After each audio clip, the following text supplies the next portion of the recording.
दूसरा टिप क्या है, इन्वेस्ट करूंगा डिफरेंट कंपनीज में। ऐसा नहीं जो पैसा इकट्ठा हुआ तो मैंने एक ही कंपनी में सारा डाल दिया। कल को मान लो आपने पैसा इकट्ठा किया, 10,000 रुपये टोटल हो गए, तो 10,000 रुपये टोटल। अच्छा अरविंद सर ने बताया था हाँ हीरो मोटोकॉर्प बहुत अच्छी है। अरे हीरो मोटोकॉर्प के 2 शेयर भी नहीं आएंगे।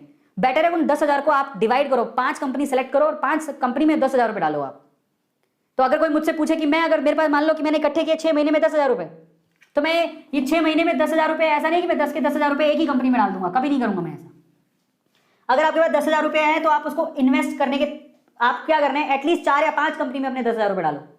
उसमें से भी मैं क्या करता, सबसे पहले कोई ब्लू चिप वाला देखता कि जो मोस्ट स्टैब्लिश कंपनी है उसमें डालूं, जो काफी समय से है, समझ रहे हो। तो मैं कोशिश करता कि मैं एक शेयर जो है किसका खरीदता, मैं एक शेयर इसका खरीदता, हिंदुस्तान यूनिलीवर का, HU का। 2500-2300 रुपये का एक शेयर आता है, बट ये रहा ब्लू चिप कंपनी है, बहुत ही सेफ है आपके लिए, बहुत सेफ है। या रिलायंस का खरीद लेता, ठीक है, रिलायंस इंडस्ट्रीज की बात कर रहा हूं, मुकेश अंबानी वाली। और भी है, इंफोसिस में ले लेता, TCS में ले लेता, ये मेरी ब्लू चिप एक शेयर में उसका खरीद लेता। TCS का शेयर भी बहुत महंगा है बट ये ब्लू चिप कंपनी।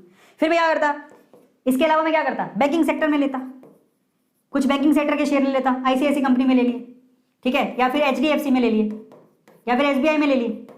और भी है जो आपको अच्छी लगती है, आपके घर में सबके अकाउंट किस में है जरा पता कर लो, उनमें आप ले सकते हो। ऐसे करके मैं अपने ना पोर्टफोलियो को डाइवर्सिफाई करता। मैं अपने 10,000 रुपये एक साथ ही किसी कंपनी में नहीं लगाता। This is rule number 2। याद रखोगे कि आपके पास जितना भी पैसा है उसको आप डाइवर्सिफाई करो, एक साथ एक ही कंपनी में मत लगाओ।